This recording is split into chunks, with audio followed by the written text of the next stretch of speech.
The Sound of Silence by Katrina Goltzeto. Little Yoshio wiggled with anticipation. 3, 2, 1. He threw open the front door. The sounds of the city swirled all around him. Tokyo was like a symphony hall. Yoshio listened to the sound of his boots squishing and squashing through the puddles, and the tiny raindrops pattering on his umbrella. The sound of his giddy giggles made him giggle more. Suddenly, Yoshio heard the strangest sound. High and then low, squeaky and vibrating. Amazing. It was the koto player carefully tuning her instrument. Then the koto player played. The notes were twangy and twinkling. They tickled Yoshio's ears. When the song finished, Yoshio said, "Sensei, I love sounds, but I've never heard a sound like that."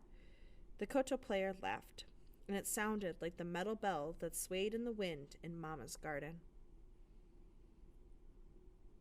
"Sensei," Yoshio said, "do you have a favorite sound?"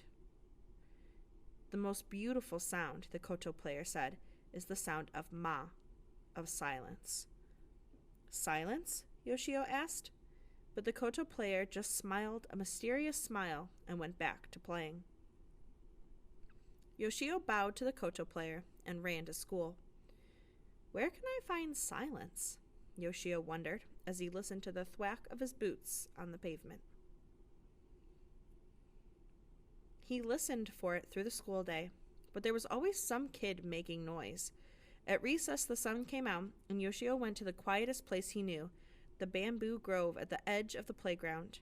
But even there, the bamboo made tuck, tuck, tuck sound as the wind banged its stalks together.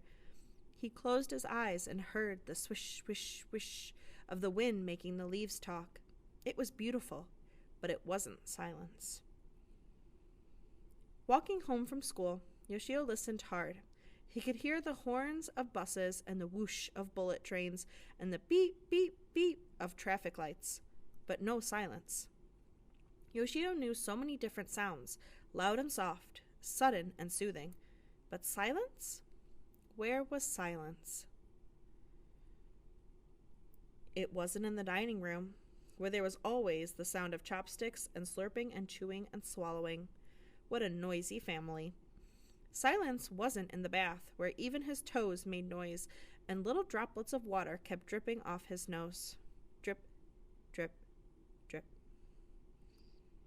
That night, Yoshio tried to stay up late to catch the silence while his family slept, but his eyes got heavy and then heavier, and soon the sound of a distant radio became part of his dreams.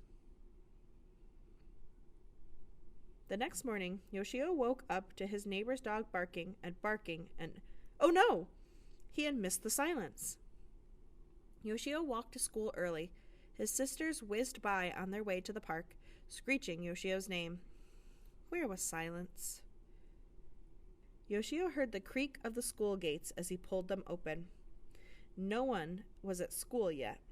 He put on his inside shoes and listened as they shuffled on the shiny floor. The classroom felt different without anyone in it. He sat at his desk by the window and pulled out a book. He loved this story, and as he read, he forgot where he was. Suddenly, in the middle of a page, he heard it. No sounds of footsteps, no people chattering, no radios, no bamboo, no kotos being tuned. In that short moment, Yoshio couldn't even hear the sound of his own breath.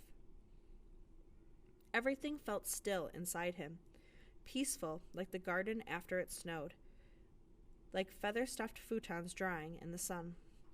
Silence had been there all along.